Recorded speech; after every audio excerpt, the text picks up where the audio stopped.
like critical thinkers, and let's start asking questions. So, number one, who is university's number one customer? Meaning what? The students or the parents? Yeah. So who is whoever's paying wait a the minute, bill? Whoever, if you're at a university, okay, and you're sitting there thinking about these universities, who would you say is your number one customer? Who should be every university's number one customer? Well, I think that critical thinking here is obviously very important, but I think we need to critically think about exactly what's going on here. And I think I need to do this video because I need to tell you guys exactly why it is that this plan right here from this guy right here, more than likely this time around, is just not going to work. In 2020, you had lockdowns, you had a lot of frustration from lockdowns, but now you've got just good old-fashioned frustration with the people that we quite frankly warned a lot of voters about. These right here were the people who would be running the nation, that right there being the people who are obviously rioting at the school campuses, protesting, and of course some of these people have in fact been arrested. As a matter of fact, a good portion of them have been, also ruining their lives in the process. But I think we need to actually think about why it is that there is a shift right now that's going to the right, not just on the topic of Israel, but also going to the right, also on the topic of politics, and also to go on top of that there.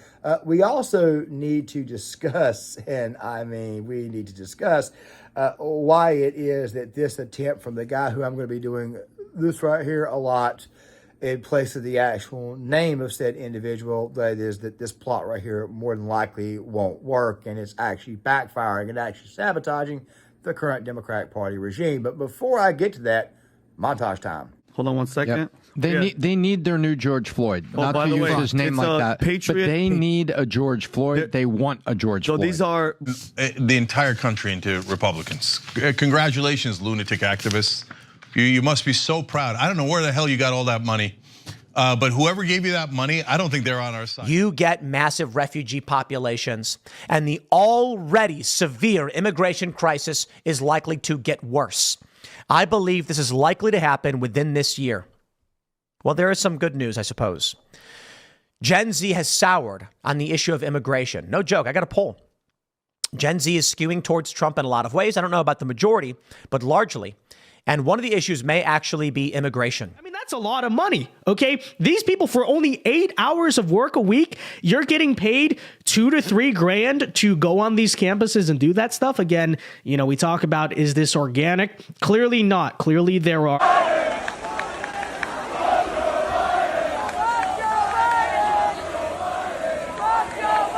Well, before we answer all of that, and before we talk about who's paying for all this, and of course the fact that obviously this right here is the Democrats' plan is to create the George Floyd 2.0, which by the way we have mentioned in several videos this week. But before I answer all that, I'm showing you guys the footage one more time, and also the aftermath of all of that guy who quite frankly has been paying for all this. Yeah, obviously it's a pretty messy cleanup, but then again, though, at the same time, though, the good news is that the mayor of New York, he recently came out and, how do I say this? He finally grew a backbone. He finally grew a spine. He finally said, you know what, this right here's got to stop. And of course, the NYPD took down the Palestinian flags that were being flown all over the campus of Columbia NYU. But still, though, at the same time, we got to talk about this because there are some people out there who believe that this guy right here is actually betraying those that he helped put in power with everything going on. This right here kind of goes back to that whole fallacy that, well, I wouldn't call it a fallacy, but I would say that a lot of liberals, especially those in more academic circles, especially those that are not just in academic circles, but those who obviously run the media, they believe they know more than you. And obviously this right here is turning out to not be true. So this right here that I'm showing you guys now, this right here was a tweet that was put up by Frank Luntz. This right here was a tweet that, by the way, was an extension of a Gallup poll, which you could find at this article that I'll be putting in the description box, which shows that there is a shift going on. And I mean a shift going from the left to the right amongst those ages 18 to 24, 24 to 30. And you're probably wondering why this is the case, especially given the fact that 3 months ago it was the other way around. So that right there is something we're going to be talking about as well. But before we get to that, though, we got to kind of establish a bit of a preamble here. It's the year 2024. I'm recording this video here on May the 2nd with the intention of releasing it on May the 3rd. And obviously, there is something coming up. Well, let me go ahead and throw it out there. Tom said the system is what? You said 3 steps, right? I said, Tom, what are they using this crisis for? And you said step number 1 is claim civil unrest, is what you said, okay? So if all of a sudden these protest things going on in universities, by the way, you know when George Floyd happened? 2020. Same month? You know what month? May 25th of 2020. Weird. Can you pull it up real quick? Pull up May 25th of 26th of 20. What is it? 2 months into COVID. May 26th of 2020. Right. So check this out. May 26th of 2020, George Floyd happens. How many months after that is election? To start this video, you got a small bit from Vince Dow. You got a small bit from Cenk Uyghur's reaction to everything going on. You got a small bit from the Patrick Bet-David podcast, which, by the way, was the first clip. And you also got a small snippet segment from Tim Pool talking about the poll that is showing people of a certain age shifting to the right.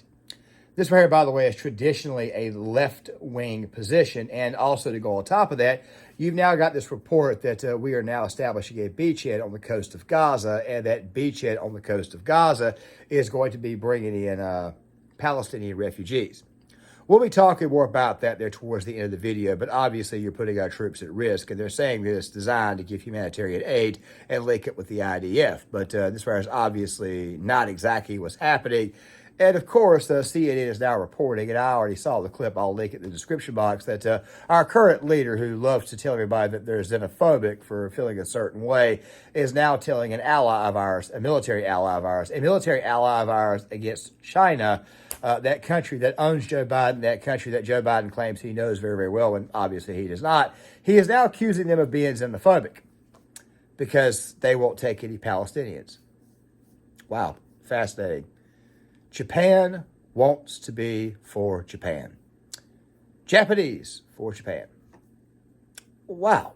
Now, before we fully go into this, I want to go ahead and run through this really quick. All right. The truth be told about this situation right now, especially as far as the average voter is concerned, or at least the people at these campuses or young people are concerned, I think this right here is just how do I say, this right here just seems to me like another irritant, and I think it's kind of like the final straw, maybe the straw that may have broken the camel's back.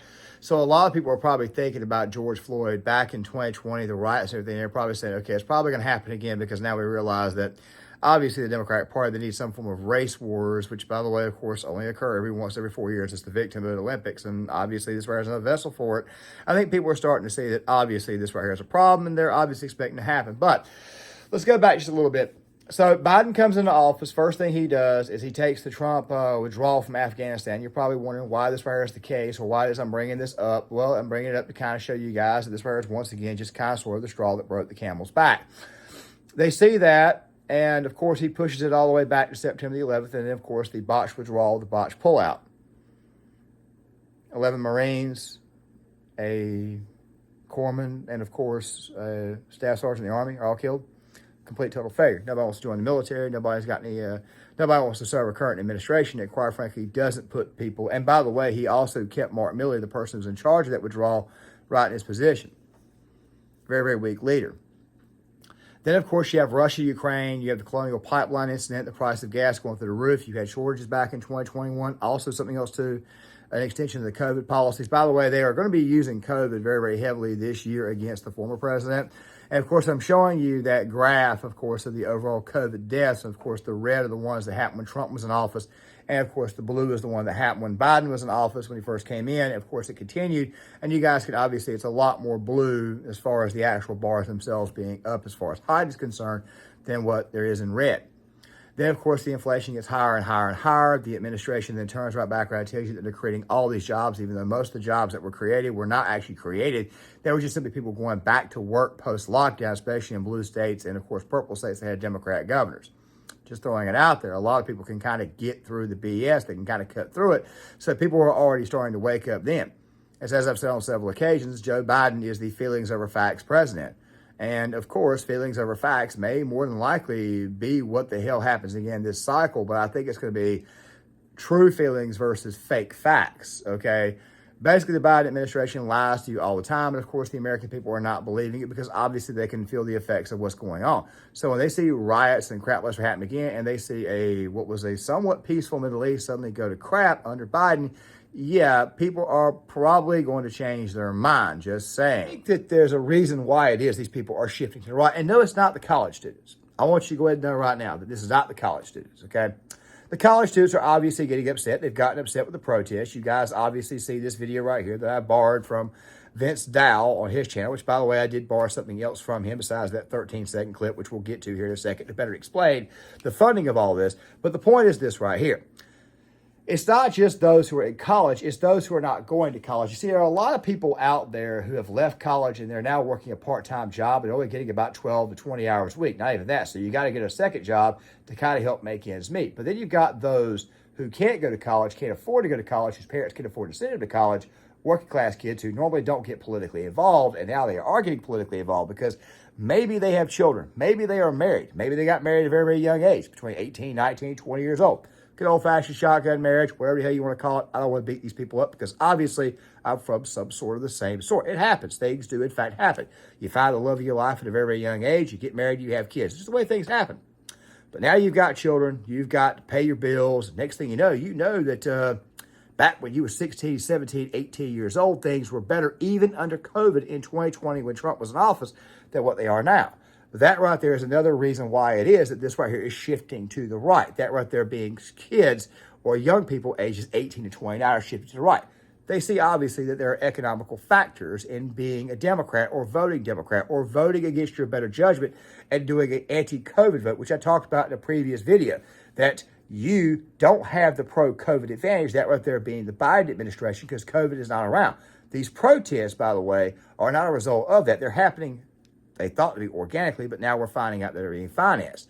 The belief is that if you have all these riots, eventually people will break down and just side with the people who are obviously rioting and causing problems. But you guys have obviously seen how stupid these kids are. So therefore, most people who, by the way, have their daily lives wrecked by these kids, they realize that, wait a minute, you're blocking the road. I can't get to work. You're blocking the road. I've got somebody that needs to go to the hospital right now. Oh, you're blocking my ability to get to class. You're blocking my ability to get to the classroom and take finals.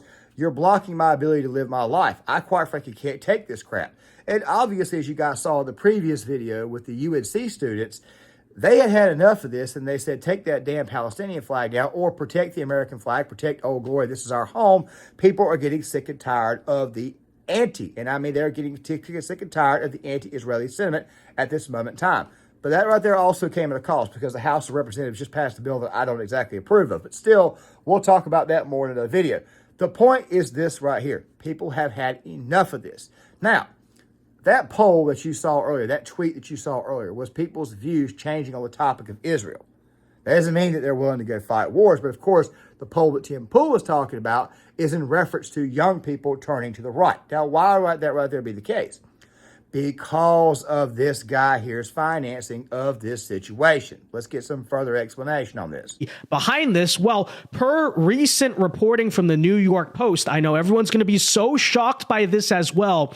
But the answer is yes. George Soros and his networks are indeed funding these protests that you're seeing on the campuses. Isabel Vincent in the New York Post reports that George Soros is paying student radicals who are fueling a nationwide explosion of Israel protests. The proof they cite here is that at 3 of these colleges, the protests are being encouraged by paid radicals who are quote unquote fellows of a Soros-funded group called the U.S. Campaign for Palestinian Rights. And, you know, you want to talk about, again, outside agitators, maybe people who, even if there are really college students there, pushing them to take this stuff farther, to get violent, to get more unrowdy or unlawful. That's very interesting. Soros literally has some of his paid agitators there to cause problems, right? USCPR provides up to $7,800 for its community-based fellows and between $2,800 and $3,600 for its campus-based fellows in return for spending 8 hours a week organizing campaigns led by Open Societies Foundation, they're paying a lot of money. I mean, obviously, it's a very, very attractive thing for people to get $2,000 or $3,000 a month while you're in college. But what a lot of these people don't seem to realize, especially these ones who get arrested. By the way, in that mess I showed you guys at the very beginning of the video, come to find out that over 100 students were arrested. That's the 100 students that now have criminal records. It's 100 students that now have something on their background. You will not be able to get a job for the degree that, quite frankly, you are looking to get. But hey, look, we need people out there to be gender studies majors who, by the way, won't be able to get a job anywhere and everywhere. A lot of these students completely kick themselves in the balls, or they kick themselves in the rear, and they actually hamper their future by getting involved in these protests. A lot of them, by the way, were LARPers who were just bringing additional grievances, which, by the way, will continue. And also, to go on top of that, there's also something else, too, that happened during these protests. Remember that little bit from the Patrick Bet David podcast that I showed you? Well, here's the other half. So notice here.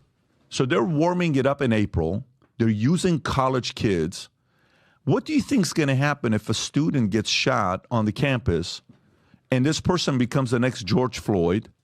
This person becomes, we are worried of what they're doing to you, and we want to protect you, Vinny, from what they can possibly do to your kids. This is civil unrest. My response to that would be a lot of people, of course, would be numb to it, and they would just go whatever. But then again, at the same time, though, you've also got a lot more people, especially people who, quite frankly, are more normal kids who don't get involved politically.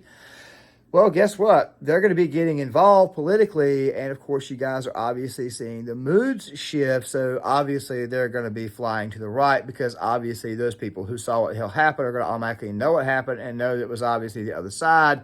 Let's just put it this way here. They're not going to be lumped up with anybody who, say, voted Democrat. And then to go on top of that, you basically exposed your hand. Everybody knows what the hell is going on, so therefore now people are saying, you know what, I really don't want to go through this crap again.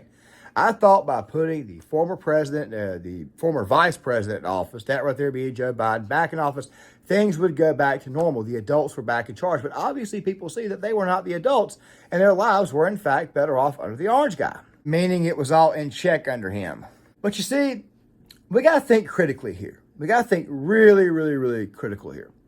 Now, this video right here, and I mentioned it at the very, very beginning, I kind of telegraphed it. This right here would actually be like part 1 of part 2 or part 2 of part 3, because obviously there's a video coming out on Friday. But the thing is this right here, and I need to say this really quick. You got to ask yourself a question. Is it just that guy there who's paying for this? Well, let's go back to PBD for a second. I don't want you to look at the screen. I just want you to ask this question of yourself. So, what percentage of Harvard's money that came in 2023, okay? What percentage of Harvard's money that came in 2021, 2022, 2023, let's pick one of the years, 2021.